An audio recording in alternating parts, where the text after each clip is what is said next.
मुलांना शाळेला सुट्ट्या लागलेल्या आहे. मधल्या वेळेत काही ना काही रोजच वेगळं खायला हवं असतं. जेवणापेक्षा रोज मधल्या वेळात खायला नवीन नवीन काहीतरी हवं असतं. तर यासाठी मी आज मिक्स डाळीचे पकोडे बनवून घेतलेले आहे. नमस्कार मंडळी, माझ्या चॅनलमध्ये तुमचं खूप खूप स्वागत आहे. चला तर इथे पटकन सुरुवात करून घेते आहे. एक वाटी मी मूग डाळ घेतली आहे, त्याच्यापेक्षा कमी उडद डाळ आणि त्याच्यापेक्षा कमी चना डाळ आणि त्याही पेक्षा कमी मी मसूर डाळ घेऊन घेतलेली आहे. मूग डाळीचा इथे जास्त वापर केलेला आहे. सगळ्या एकसाथ करून व्यवस्थित स्वच्छ धुवून घेणार आहे आणि 1-2 तास आपण भिजत टाकणार आहे त्याला. डाळी व्यवस्थित नरम भिजल्या पाहिजे या हिशोबाने भिजत घालणार आहे. बघा छान फुलून झालेले आहे. 2 तास मी जवळपास यांना भिजत घातलेल्या होत्या. अगदी नखाने दाबून बघितलं की डाळ व्यवस्थित तुटत आहे. आता याला मिक्सरमध्ये आपण बारीक करून घेऊ. व्यवस्थित भिजू द्यायची आहे. सगळ्या डाळी व्यवस्थित भिजल्या जातात. आता मिक्सरमधनं मी व्यवस्थित बारीक करून घेणार आहे. हे बघा व्यवस्थित लसणाच्या 5 ते 6 कळ्या इथे मी टाकून घेतल्या आहे पाकळ्या. आणि बघा थोडं जाडसर, खूप जास्त पेस्ट केलेली नाहीये, जाडसर असं मी मूग पकोड्याला जसं आपण डाळ करतो त्या हिशोबाने मी इथे मिक्स डाळी सगळ्या व्यवस्थित करून घेतलेल्या आहे. इथे बघा पूर्ण करून घेतलेले आहे. आता कलौंजी टाकते आहे, चवीनुसार मीठ घालून घेते आहे, धनेपूड, जिरेपूड थोडंसं. इथे मी तिखट वापरणार नाहीये, मिरच्या घालणार आहे हिरव्या. इथे अख्खा जिरा पण घालून घेतलेला आहे, ओवा घातलेला आहे आणि हळद आणि मिरच्या बघा 3 मिरच्या मी बारीक बारीक चिरून घेतलेला आहे आणि भरपूर प्रमाणात इथे कोथिंबीर घातलेला आहे. अगदी छान भरपूर टाका कोथिंबीर, खूप छान लागतो याच्यात. असं सगळं व्यवस्थित मिक्स करून घ्यायचं आहे.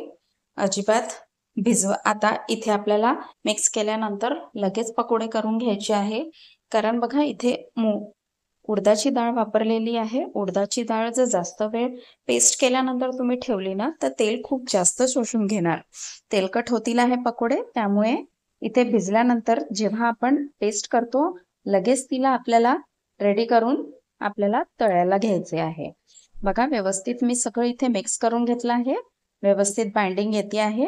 जर तुमचं इथे जास्त पतलं झालं असेल तर थोडंसं तुम्ही बेसन लावून घेऊ शकता किंवा तांदळाचं पीठ लावून घेऊ शकता.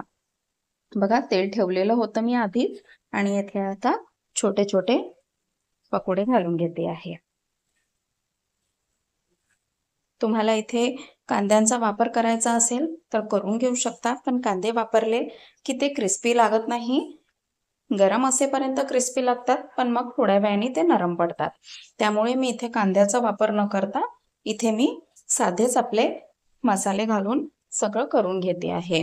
तसेही ठेल्यावर जे आपण मूग पकोडे खातो त्यात ते लोक कांद्याचा वापर नाही करत, म्हणून ते खूप जास्ती क्रिस्पी लागतात. बघा छान असे गोल्डन खरपूस आपल्याला तळून घ्यायचे आहे आणि छान मस्त कुरकुरीत लागतील आहे. खूप कमी हलके तुम्ही तळले गेले तर ते नरम पडतील आहे लगेच. बघा छान व्यवस्थित गोल्डन कलर येऊ द्या आणि त्या गोल्डन कलरवर तुम्ही छान फ्राय करून घ्या. आणि गरमागरम चिंचेच्या चटणी सोबत, हिरव्या चटणी सोबत किंवा मेयोनीज सोबत पण तुम्ही मुलांना देऊ शकता. सॉस सोबत पण मुलांना आवडेल आहे हे पकोडे. किंवा हिरवी मिरची पण तळून मोठ्यांना हिरवी मिरची सोबत पण हे सर्व करू शकता. असे व्यवस्थित सुट्टे करून व्यवस्थित बघा आलटवून पलटवून छान गोल्डन कलरपर्यंत मी उरलेले सगळा घाणा काढून घेतलेला आहे. छान खमंग तळा, एकदम मस्त लागणारे आहे आणि सगळ्या डाळी इथे वापरल्यामुळे पौष्टिक पण आहे. सगळ्या डाळींमध्ये बरेच प्रमाणात प्रोटीन असतात आणि मुलांसाठी हेल्दी पण असते. तर बघा अगदी क्रिस्पी बनलेले आहे. तुम्ही पण नक्की ट्राय करा. मुलांसाठी काही ना काही वेगळं करतच राहावं लागतं. असंच घरगुती बनवा, घरगुती खाऊ घाला मुलांना, अगदी आवडेल, मनापासून खातील.